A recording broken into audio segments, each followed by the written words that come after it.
Ito na ang pag-umpisa ng kanilang laban. Muli, ito yung under 55kg women's quarterfinals. Representing the Philippines for our division is Annie Ramirez. We will see her later on today. She trains under the legendary John Bailon, 9 times straight gold medalist in the SEA Games. Importante rin no, kapag yung coach mo or trainer mo ay may experience syempre sa international competition at medalist pa. Yes, that helps a lot. So here we have another close guard position. We've been seeing quite a lot of this in the past 2 days. So here, the Indonesian wearing the red belt has her inside the close guard. And so what the athlete on top wants to do is she wants to posture up. As you can see, her posture is now being controlled. That prevents her from opening the guard or trying anything.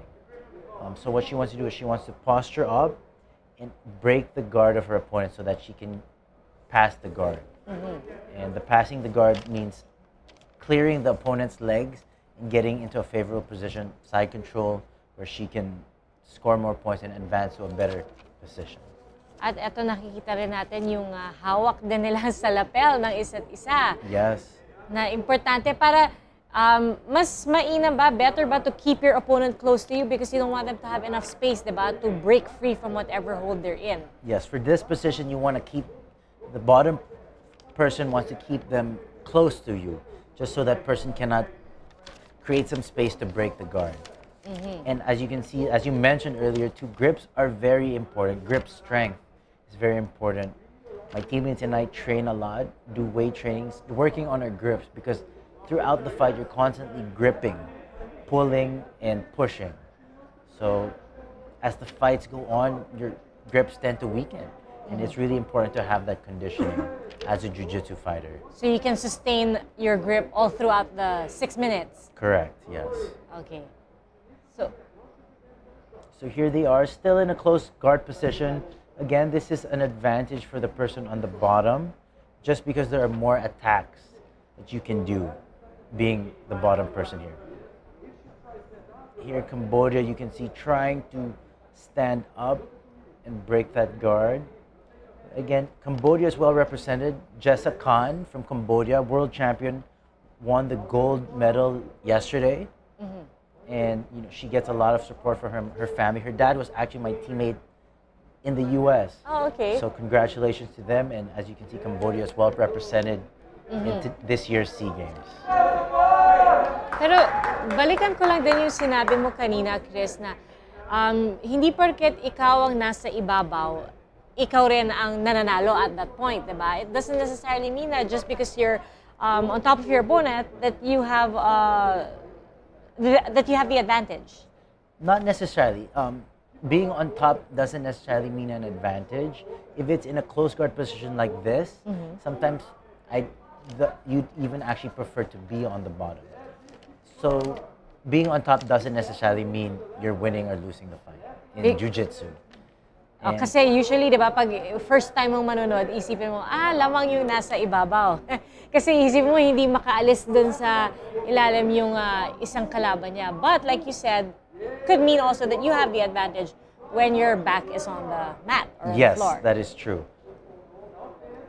So here you have, she has that right arm, the person on the bottom has the top player's right arm trapped. Watch out for her. She might go for an arm bar or something here. And here she is able to stand up.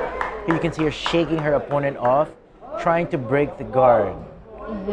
So again, we're reaching the 2-minute mark. And look for a takedown here. And yes, the Indonesian gets the takedown. And as you can see, the referee gives the 2 points for that takedown. So now the position was reversed. That is a sweep.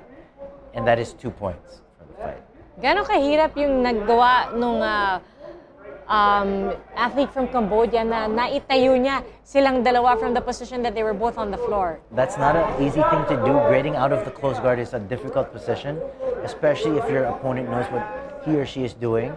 And when you're standing like that, you're carrying your opponent's weights. So that's a lot of pressure on the legs. So it's not easy to do, but as you can see here, the Indonesian was able to capitalize with that guard break attempt. And here we have, I believe, the Indonesian looking to take the opponent's back. So here you can see she has one hook in. What she has to do is she has to flip her opponent over and get that other hook in order for her to get 4 points. So again, a hook is when you bring your foot over into your opponent's body, into the hip line right there. There, she gets the hook in. That should give her 4 points upon stabilizing, and I can see the referee signaling for 4 points. So now she is in a very dominant position. Again, this is a back take where she has 4 points, and you can see her trying to have a good grip on her opponent's lapel. She is looking for a choke here. And it looks like she has her grip. She just has to adjust a little bit, and she should be able to get that choke submission. So look for that, and look for the Cambodian to try to peel off her grips on her lapel there.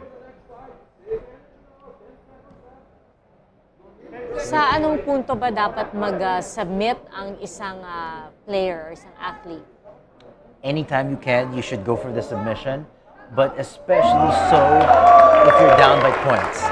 Let's say you're down 8-0, 5-0, and the time is running out, you have that urgency to go for a submission to win the fight.